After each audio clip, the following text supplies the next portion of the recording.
Hi guys, Scott Pollock, strength and conditioning coach from British Swimming here.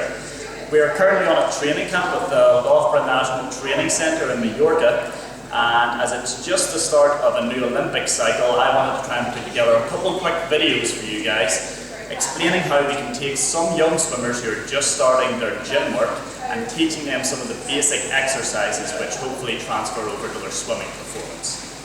The first video I want to try and take you through today is a back squat. And the back squat's an important exercise for developing leg strength and power. And there's a strong relationship between how much somebody can back squat and their start times. It's also quite beneficial for times off the wall in our turns, and also strengthening the legs for things like breaststroke kick.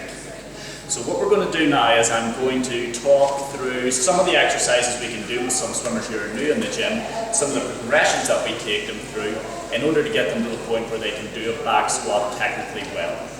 So I'm going to take you across now, and we're going to work with Toby here today. And Toby is a distance swimmer that's been in the National Training Centre for a couple of years now, Toby? A couple of years. Toby's done a bit of gym work before, but he's had a break in recent months because he got sick at the last part of the season. So this is probably the first time we're taking him through squats in quite some time. So what I'm going to do now is I'm going to ask Toby to go through just a couple of body weight squats to start off with. We'll maybe do about 6 to 8 reps, Toby, okay? And we'll just see like how he squats, and then we'll coach him from there.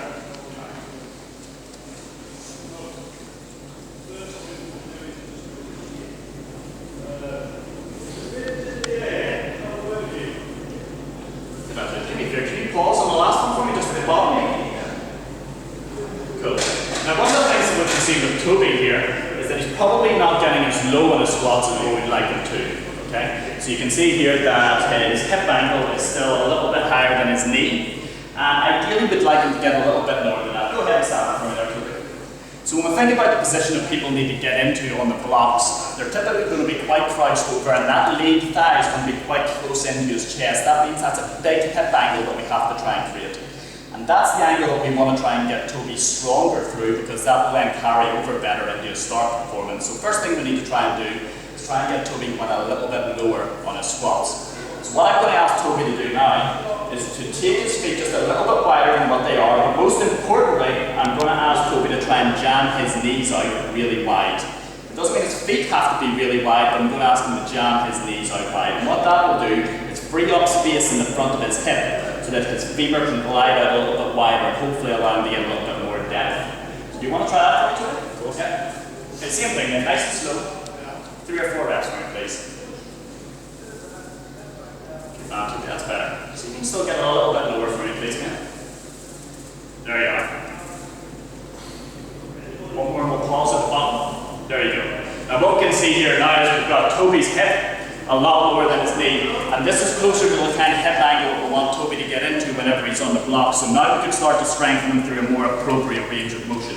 Go ahead and stand up for me. Toby's doing some really good things there as well. He's able to keep his feet flat on the ground, so when he squats down he's not rising up onto his toes, so that's really solid. But one progression that we can take Toby through to try and reinforce his squat pattern is a goblet squat. And how this helps with your squat pattern is we'll ask him to hold the dumbbell up under his chin. And one cue that I'm going to ask you to think about, Toby, is when you squat down, try and get your elbows to stay inside your knees in that bottom position. Okay? Give that one a go for me now. Same thing, 3 or 4 reps. There you go. Perfect, perfect. So he's staying through that big range of motion now, and he's actively having to push his knees out of the way. This means that he's going to start working his glute muscles and his hamstrings just a little bit more. But see him still again. His feet are nice and flat at the bottom. Go ahead and just do one more for me. He hasn't shifted his weight forward. That means he's staying centered over his base of support, which is going to be quite safe for him moving forward. If you can stay there for me. Okay. What we can see just a little bit of here, possibly, is that his spine starts to flex just a tiny bit down in that bottom position. So go ahead and stand up for me now. And what I'm going to ask Toby to do is go through just 3 more rounds of this. But because we want his spine to stay really, really locked in neutral, what I'm going to ask you to do, Toby, is whenever you get down to that bottom position, what do you think about holding your sternum up really high? And what do you think in the bottom position about having your hips twisted forward? Okay, so we're not going to round over at all. We're going to think about staying big. Okay. Give that a go for me. Same range of motion. Tight through your back, please. There you go. So now we have the spine staying neutral at the bottom, and it's not flexed anymore. Perfect.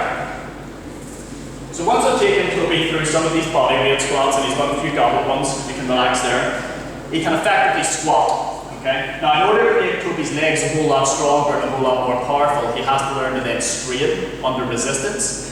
And while these body weight squats and these goblet squats are good, he's not using a whole lot of load. There's not a whole lot of resistance there. So what we would then do is take Toby and try getting the same squat mechanics reproduced, but with a barbell on his back, because then we can start to load a barbell and get him straining under load.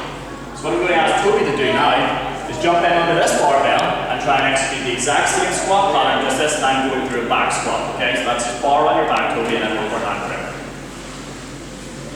Same thing, just 3 or 4 reps with a slight pause at the bottom. I have no idea what I did in the second one. Yeah, but the first one I did. Nice, Toby. Keep that left knee jump high for me, please, good.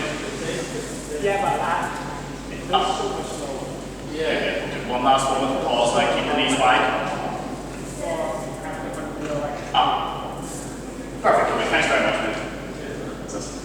So that's just a couple quick progressions that you can take somebody through who's relatively new in the gym, get them squatting with good solid technique and get them to a point where they can back squat effectively. Once we have people at that stage, what we'll do is typically something like 5 sets of 5 reps, and over the course of each session we'll try and just make the barbell a little bit heavier until we get to the point where we can't really load them anymore and they start to plateau. But by that stage we've developed a decent amount of strength. And all we need to do then is just start being a little bit smarter about how we write programs. But that's a good little introduction into how you can take somebody relatively new into the gym and get them squatting quite well and quite strong quite quickly. Thank you very much. Talk to you later.